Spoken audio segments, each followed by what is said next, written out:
আজকে ক্রাইমের যে সত্য ঘটনাটা শোনাবো সেটা একটা প্রেমের ঘটনা। শবনম আর সলিমের প্রেম। বিখ্যাত নয়, কুখ্যাত একটা প্রেম। সারা দেশের লোক, দেশের বাইরের লোকরাও সেই সময় এই ঘটনাটার ব্যাপারে জেনেছিল।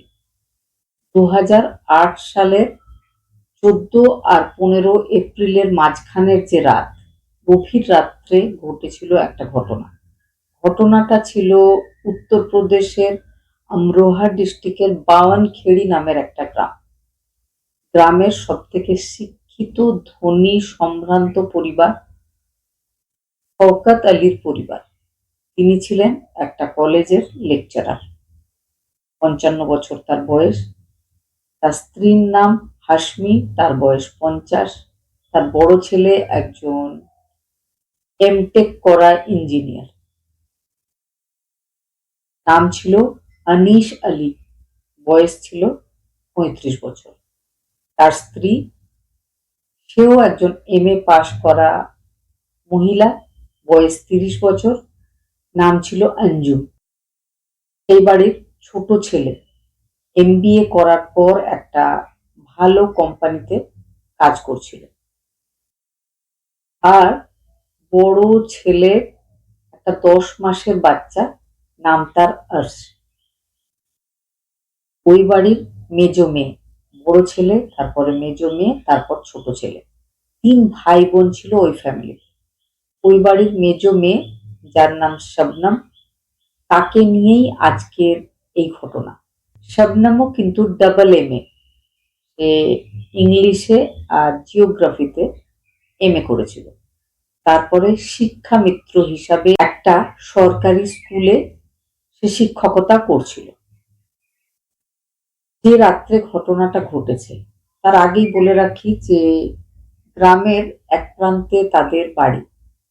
বাড়ির চারপাশে রয়েছে 9 একর সম্পত্তি। তাদের তাদের বাড়ি চারিদিক পাঁচিল দিয়ে ঘেরা।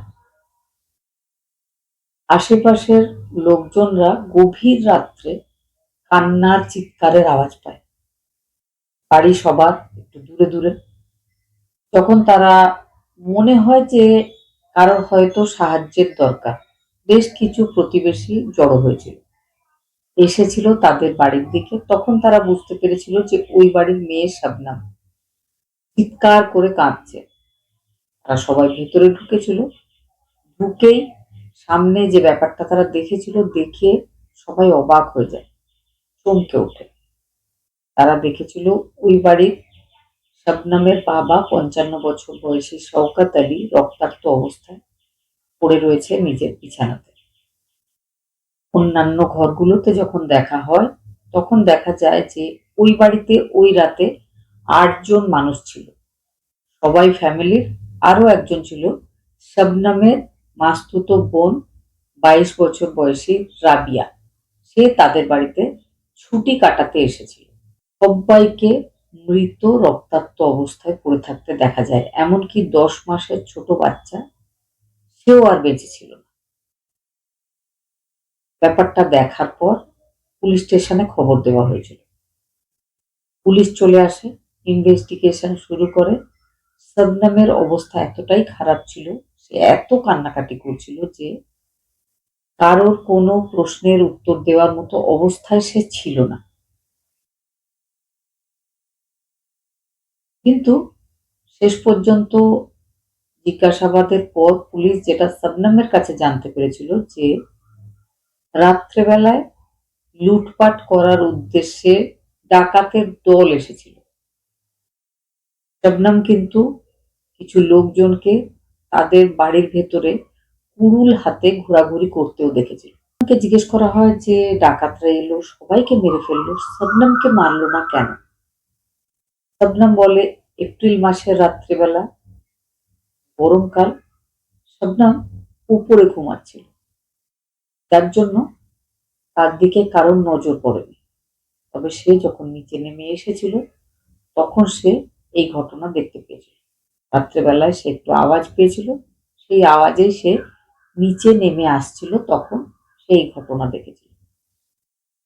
পুলিশ তখন বলছে যে আচ্ছা ঠিক আছে, রাত্রেবেলায় ডাকাত এসে সবাইকে মেরে ফেলেছে, লুটপাট করে চলে গেছে। পুলিশ কিন্তু তদন্ত শুরু করেছে। আরও আশেপাশের এরিয়ার যতগুলো পুলিশ স্টেশন, সব পুলিশদের ওই এরিয়াতে ডিউটি দেওয়া হয়, খুব ভালোভাবে যাতে ইনভেস্টিগেশনটা হয়। আশেপাশের গ্রামের লোকজনরাও কিন্তু এবার ভয়ে আছে, কারণ একটা বাড়িতে ডাকাতি হয়েছে, তাদের বাড়িতেও ডাকাতি হওয়ার কিন্তু পুরো সম্ভাবনা রয়েছে। সঙ্গে সঙ্গে মায়াবতী সেখানে এসেছিলেন, নিজে ওই বাড়ির একমাত্র জীবিত মেয়ে শবনম আলীর সাথে দেখা করেছিলেন, তাকে সান্ত্বনা দিয়েছিলেন। তিনি তাকে 5 লাখ টাকার ক্ষতিপূরণের ঘোষণা করেছিলেন আর পুলিশকে আদেশ দিয়েছিলেন যত তাড়াতাড়ি সম্ভব এই ঘটনার সাথে যুক্ত অপরাধীদেরকে যেন ধরার চেষ্টা করা হয়। ইউপির একজন সুযোগ্য অভিজ্ঞ অফিসারের হাতে এই কেসটা তদন্তের জন্য দেওয়া হয়। আর পি সিং যার নাম, তিনি এসেছিলেন, নিজের টিমের সাথে তদন্ত শুরু করেছিলেন। তিনি এই পর্যন্ত বারবার শুনেছিলেন যে শবনমের বাড়িতে ডাকাতরা ছাদের উপর থেকে সিঁড়ি দিয়ে নেমে এসেছিল, কিন্তু ঘটনাস্থলে পুলিশ যাওয়ার পরে দেখা গেছিল যে সিঁড়ির দরজাটা ভেতর থেকে বন্ধ। পুলিশের মনে প্রশ্ন, ওই অবস্থা শবনম যখন দেখেছে যে বাড়ির সব লোকজন মারা গেছে, তখনও কি তার মনে ছিল যে দরজাটা বন্ধ করে ফেলতে হবে? যাই হোক, হয়তো শবনম খুব দায়িত্ববান একজন মেয়ে, তাই জন্য তার মনে ছিল। দ্বিতীয়ত, শবনম বলেছিল আততায়ীরা ছাতের রাস্তা দিয়ে এসেছিল। ছাতের রাস্তা দিয়ে এসেছিল মানে কোনোভাবে তাদেরকে ছাদে উঠতে হয়েছিল। 15 ফিট হাইটের ছিল শবনমদের বাড়ি। দেওয়ালটা সুন্দর প্লাস্টার করা, কোথাও কোনো খাঁজ, কোনো গর্ত নেই যেটা ধরে লোকজন উঠতে পারবে। 15 ফিট হাইটে উঠতে কিন্তু কোনো না কোনো খাঁজ বা কোনো না কোনো সাহায্যের অবশ্যই দরকার পড়ে। তখন এটাও মনে করা হয় যে হয়তো কোনো কাঠের সিঁড়ি ইত্যাদি রেখে তাতে আততায়ীরা বা ডাকাতের দল উঠেছিল। কিন্তু বাড়ির আশেপাশে সব দেওয়ালের চারিদিকে খুব ভালোভাবে দেখে বোঝা যায় যে কোথাও কোনো এমন চিহ্ন নেই যে কোনো কাঠের সিঁড়ি ওঠার জন্য ব্যবহার করা হয়েছিল, কারণ কাঠের সিঁড়ি যদি রাখা হতো তাহলে মাটিতে বা দেওয়ালে কোনো জায়গায় একটু হলেও দাগ থাকতো। এবার যদি কেউ দড়ি দিয়ে ওঠে, দড়ি টাঙাতে হলেও কিন্তু দেওয়ালে, ছাদের ধারে কোথাও না কোথাও দাগ থাকবে, সেই রকম কোনো চিহ্ন কোথাও ছিল না। শবনমকে অনেক প্রশ্ন করা হলেও শবনমের কাছে তেমন কোনো উত্তর ছিল না। পুলিশের মনে একটা প্রশ্ন, শবনমের বাড়িতে ওই রাত্রে যতগুলো লোক ছিল সবাই মারা গেছিল, শুধু শবনম বেঁচে ছিল কারণ সে অন্য ঘরে শুয়েছিল। এত ঘটনা ঘটে গেল, শবনম কিন্তু তখন টের পায়নি। শবনম তখন উঠেছিল যখন আততায়ীরা কুড়ুল হাতে করে বাইরে বেরিয়ে চলে যাচ্ছিল। শবনমের কথায় তদন্ত দলের সন্দেহ ছিল। মায়াবতী যখন বলেছিলেন যে 5 লাখ টাকা ক্ষতিপূরণ তিনি ঘোষণা করছেন, তখন আর পি সিং নামের ওই অফিসার মায়াবতীজিকে বলেছিলেন যে আপনি 48 ঘন্টা আমাকে টাইম দিন, এক্ষুনি টাকা দেবেন না প্লিজ। মায়াবতী কথাটা মেনে নিয়েছিলেন, তিনি ফিরে গেছিলেন, টাকাটা কিন্তু সেই সময় দেওয়া হয়নি। আর পি সিং যারা মারা গেছিল তাদের প্রাথমিক পোস্টমর্টম রিপোর্টটা দেখেছিলেন। রিপোর্টে দেখা গেছিল কেউ ওই ঘটনার সময় কোনো প্রতিরোধ জানায়নি, সবাইকে মারা হচ্ছিল। যখনই কাউকে মারা হয় সে কিন্তু বাঁচার চেষ্টা করে, এই ক্ষেত্রে কেউ সেই ধরনের কোনো চেষ্টা করেনি। সবার শরীরের মধ্যে বিষের অংশ পাওয়া গেছে। এটাও মনে করা হয় যে এই ঘটনা ঘটার আগেই সবাই মারা গেছিল। সেই জন্য মারা যাওয়ার পরে তাদেরকে যখন কুড়ুল দিয়ে আঘাত করা হয়, তারা বাধা দেয়নি, বাঁচার চেষ্টাও করেনি। সেই জন্য কোনো এমন চিহ্নও পাওয়া যায়নি। সবাই তারা হাটে ঘুমন্ত অবস্থাতেই মারা গেছিল। সবাইকে বিষ দিলটা কে? সন্দেহ আবার সেই একজনের ওপর, একমাত্র যে বেঁচে ছিল ওই বাড়িতে। তখন তার কল ডিটেলটা চেক করা হয়। কল ডিটেল চেক করতে গিয়ে দেখা যায় যে মেয়েটা নিয়মিত সালিম নামের কারো সাথে কথা বলে। যে রাত্রে ওই ঘটনা ঘটেছে সেই রাত্রেও সে 52 বার কথা বলেছে সালিম নামের কোনো মানুষের সাথে। ঘটনা ঘটার 5 মিনিট আগেও বলেছে, ঘটনা শেষ হয়ে যাওয়ার 10 মিনিট পরেও বলেছে। সারা রাতে 52 বার কথা হয়েছে। পুলিশ আশেপাশের লোকের কাছেও জিজ্ঞাসাবাদ করছিল। তার মধ্যে অন্য কেউ কিছু না বললেও একজন পুলিশকে বলেছিল যে সালিম নামের একটা ছেলে আছে, যার সাথে ওই বাড়ির শবনমের একটা প্রেমের সম্পর্ক আছে। বাড়ির লোক সেটার বিরোধিতা করছিল। তার মনে হচ্ছে যে সালিম এই ব্যাপারটার সাথে জড়িয়ে থাকতেও পারে। এবার পুলিশ খুঁজতে শুরু করে সালিমটা কে, সালিমটা কোথায়। সালিমকে অ্যারেস্ট করে পুলিশ নিয়ে আসে, জিজ্ঞাসাবাদ করে। এবার বলি সালিমটা কে। শবনমের বাড়ির ঠিক সামনে কাঠচেরাইয়ের একটা কারখানা রয়েছে। সেই কারখানায় একজন কাজ করে, তার নাম সালিম।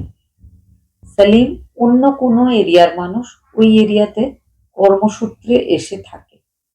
শবনম কলেজ যাওয়ার সময় বা শবনম নিজের কাজে যাওয়ার সময় রাস্তা দিয়ে বেরোলে সালিমের সাথে দেখা হয়। সালিমকে তার পছন্দ হয়। শবনম কিন্তু সালিমকে প্রেম নিবেদন করেছিল প্রথম। সালিম 5 ক্লাস পাস, একটা গরিব বাড়ির ছেলে, এখানে কাজ করে। সালিমের সাথে শবনমের প্রথমে চোখে চোখে আলাপ, তারপরে অনেক কথা, অনেক গল্প, তারপরে গভীর প্রেম। সালিমকে পুলিশ জিজ্ঞাসাবাদ করেছিল। প্রথমবার জিজ্ঞাসাবাদে কিছু সন্দেহজনক মনে না হলেও লম্বা জেরায় সালিম সবটা বলতে বাধ্য হয়েছিল।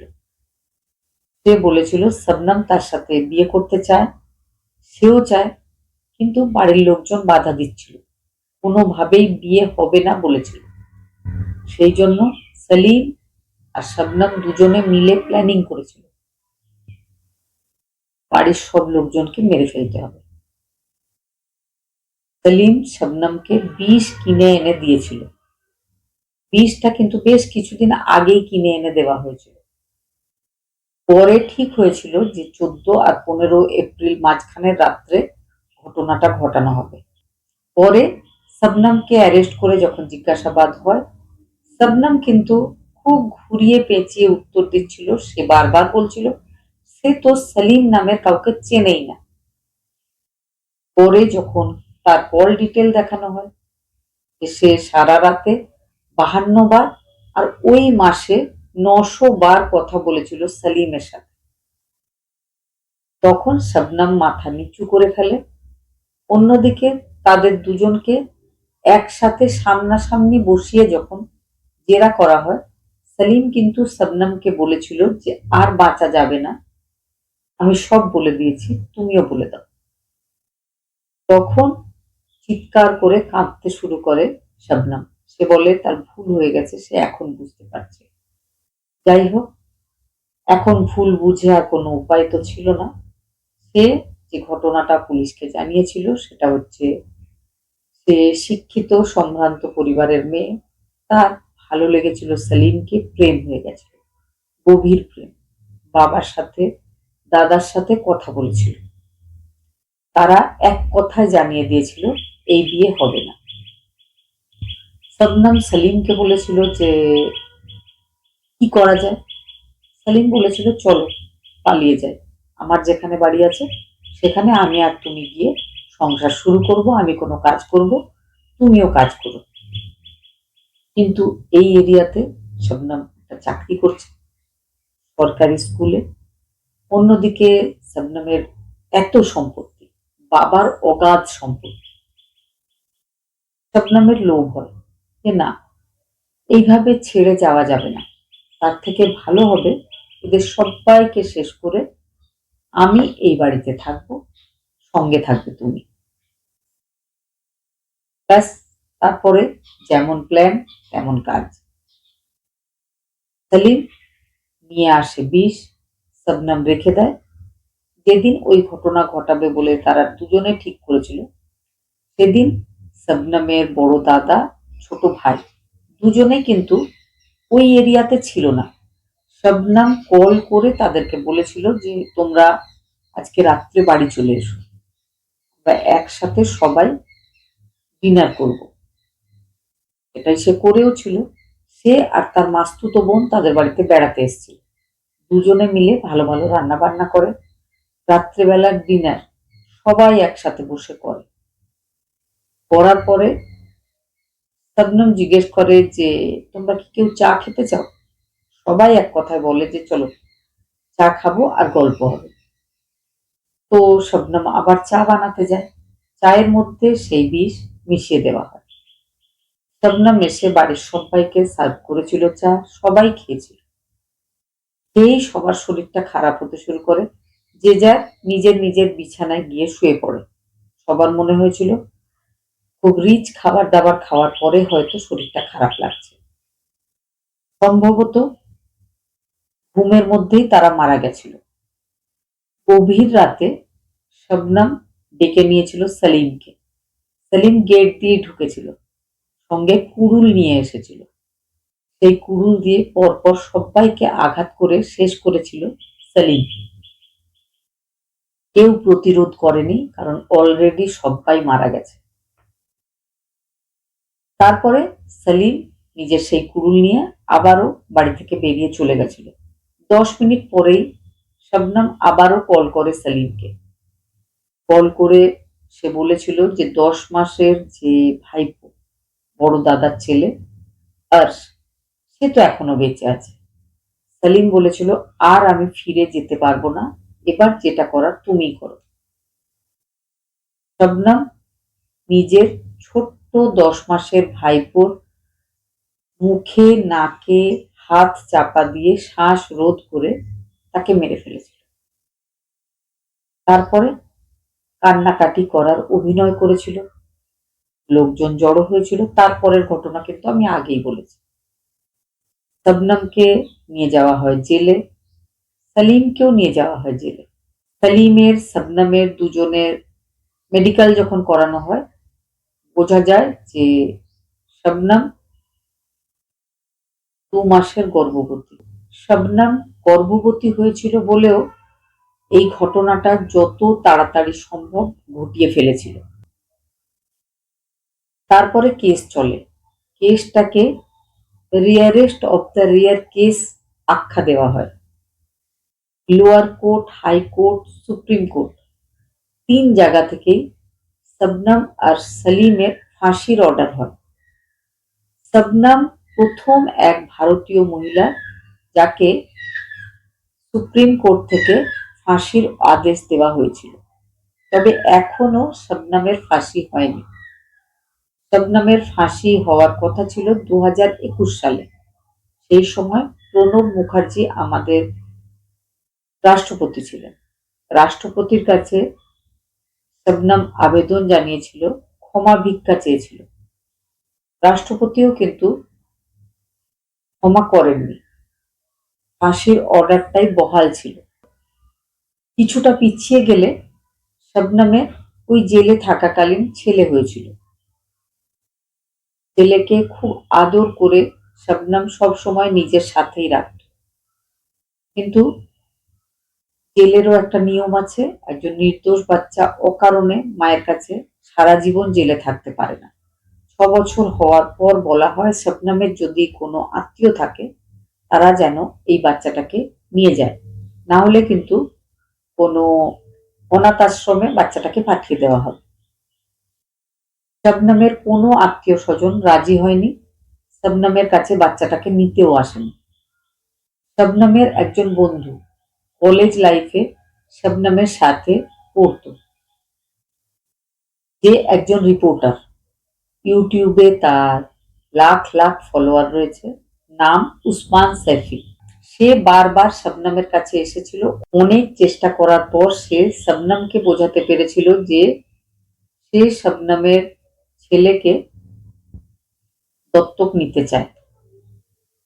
শবনম শেষ পর্যন্ত রাজি হয়েছিল। তার আগে শবনম কোনোভাবে কারো কাছে নিজের বাচ্চাটাকে পাঠাতে রাজি হচ্ছিল না।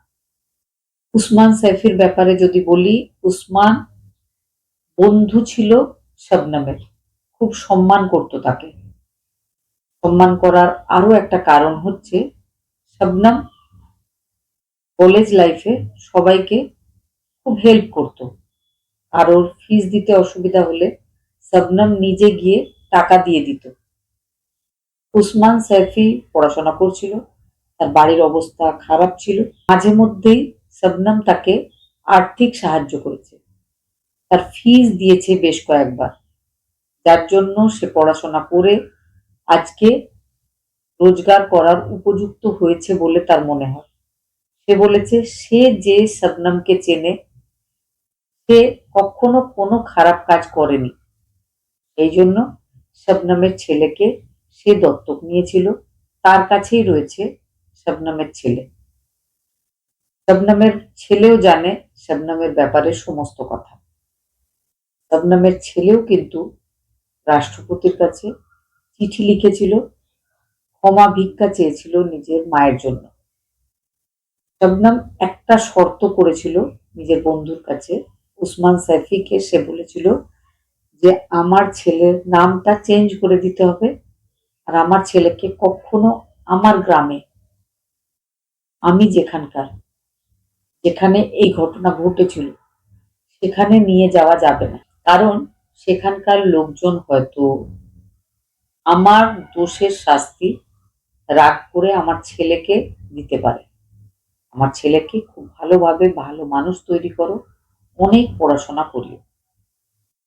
এখনো শবনম ইউপির রামপুর জেলে, আর সেলিম ইউপির নैनी জেলে বন্ধ রয়েছে। তাদের দুজনেরই ফাঁসির অর্ডার রয়েছে, তবে ফাঁসির ডেট এখনো ফিক্স হয়নি।